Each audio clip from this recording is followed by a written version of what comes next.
Assalamualaikum warahmatullahi wabarakatuh. Saya lagi berada di tempat camping pasir datar Galunggung. Jadi kita kalau lagi di pasir datar itu kelihatan tangga yang kawah Galunggung itu dan puncak Galunggung yang dinding arinya pada longsor itu kelihatan. Jadi semalam masih pada longsoran.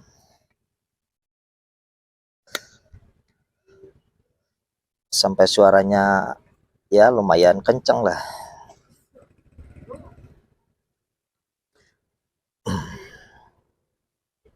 Terus ke belakangnya.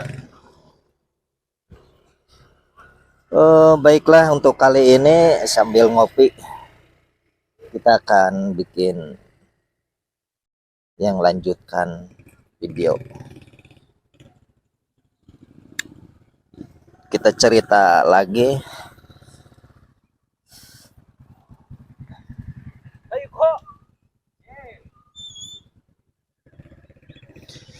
Mungkin cerita lanjutannya mungkin yang akan saya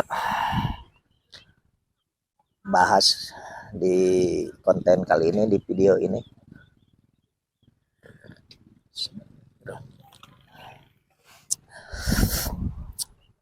Mengenai dua hal kemungkinan tentang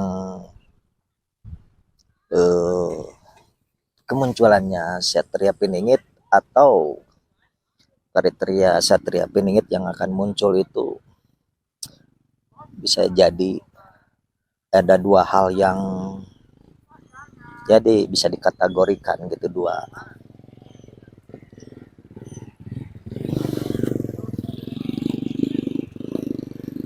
Jadi bukan dalam dua sosok, tapi mungkin ini cuma sekedar pendapat ya.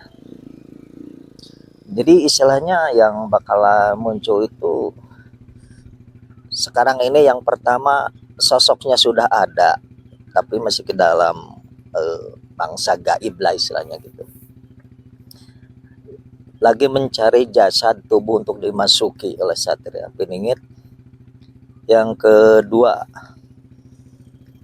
bahwa Satria Piningit memang sudah nitis, sudah masuk ke jasad seseorang yang mungkin tinggal nunggu waktu kapan beliau muncul, apa viralnya gitu.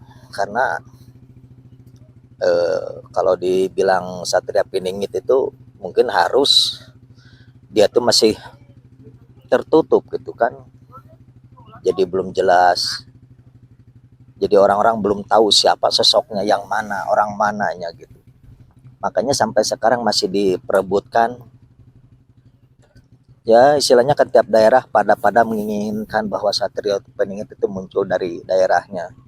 Misalnya Jawa Tengah, Jawa Timur, Jawa Barat juga ya menginginkan gitu, seolah-olah Satria Piningit itu hadir dari daerahnya sebagai sosok atau tokoh yang sangat diidolakan gitu untuk kemunculannya.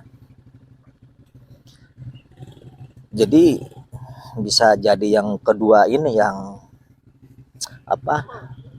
bahwa Satria Piningit sudah nitis di seseorang, jasadnya sudah ada, cuma karena ketutup oleh kekuatan gitu, kekuatan eh, ya kehendak dari langit juga gitu. Jadi sosok Satria Piningit ini walaupun orang di sekitarnya tahu gitu kegiatan orang itu, kemampuan orang itu, tapi kayaknya tidak masuk ke pikirannya untuk di istilahnya, oh mungkin orang ini gitu. Karena Satria Piningit sendiri kan dia tidak mengaku-ngaku bahwa dia Satria Piningit. Cuma kekuatan yang dari langit itu, walaupun orangnya agak nyeleneh, aneh dari kebiasaan orang-orang pada umumnya gitu, tapi secara kekuatan ya seperti supranatural lah. dianggapnya sepele saja gitu. Pada kejadian-kejadian terhadap orang tersebut, kejadian yang sangat luar biasa, luar dari kepatutannya sebagai manusia itu. Karena ada kejadian-kejadian menyangkut alam gaib, terus juga menyangkutnya dengan manusia sekitarnya. Seperti ya sering ribut gitulah karena manusia biasa selalu ada perselisihan. Tapi selalu sih Satria Pinit ini bisa apa muncul keanehan-keanehan yang terjadinya itu. Jadi yang mengenal sebenarnya bukan cuma manusia dari alam gaib. Jadi lahiriahnya di lingkungan di masyarakat. Orang-orang tuh pada tahu. Cuma saya pastikan orang lain itu tidak tahu bahwa orang itu Satria Piningit itu.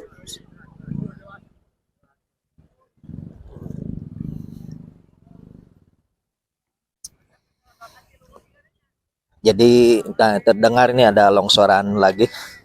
Karena longsoran terus-terusan kan itu juga dikehendaki ya walaupun secara lahiriahnya saya juga menghendaki untuk si longsoran itu menutup kawah gitu. Karena lubang kawah yang bekas letusan tahun 82 itu pengennya istilahnya diurukin gitu. Karena penjaga yang di kawah juga kawah Galunggung itu tidak mau menuruti. Soalnya kan kalau saya menginginkan itu si air kawah Galunggung itu harus diisi, jangan sampai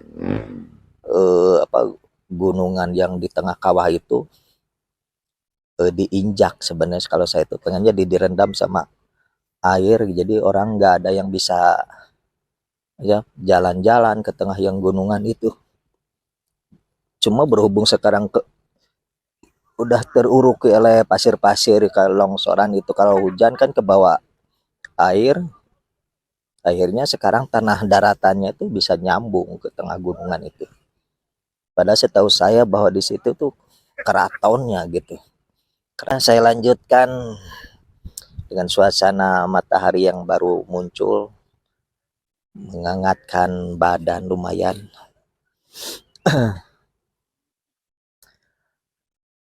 Itulah. Jadi menurut sepemahaman saya tentang Satria Piningit itu ada dua kategori atau kriteria tentang kemunculannya. Jadi yang satu ini Satria Piningit itu gaibnya yang Satria Piningit masih ada di alam gaib, di alam Jabarut, mencari wadah gitu untuk dititisi gitu istilahnya, untuk dimasuki kekuatan Satria Piningit. Cuma lagi memilih siapa orangnya yang layak untuk dititisi. Bisa saja kan suatu malam juga kalau orang dititisi langsung diisilah, langsung masuk, langsung muncul kekuatan, kehebatan kalau kehendak Allah itu walaupun cuma semalamnya bisa saja terjadi. Nah, pendapat saya yang kedua, bisa jadi Satria Piningit itu memang sudah nitis di orang gitu.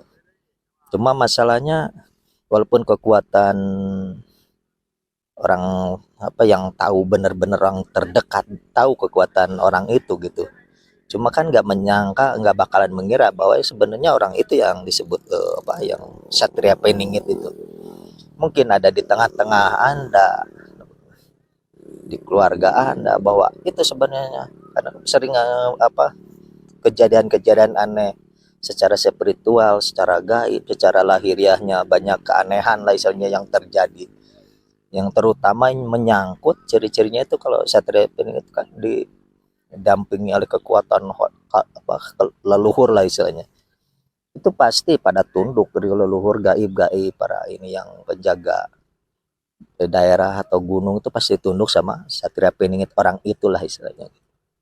Cuma dia sendiri juga nggak mengira atau nggak mengetahui atau nggak menyadari bahwa dia itu sebenarnya Satria Piningit gitu.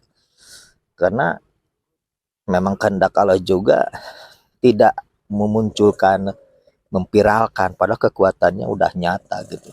Udah berkali-kali bahwa dia tuh Setiap apa yang diucapkan pasti terjadi gitu. Itu kekuatan, salah satu kekuatannya sabda, Satria Piningit dengan sabda palonnya gitu. Ucapan yang ceduh metu istilah Sundanya begitu. Kalau Jawa sabda palon, sabdo palon. Karena itulah yang sejatinya Satria Piningit ini titisan dari berbagai sang hyang gitu. Mungkin itu yang bisa saya sampaikan uraikan tentang Satria Piningit. Wabillahi taufiq wal hidayah. Wassalamualaikum warahmatullahi wabarakatuh.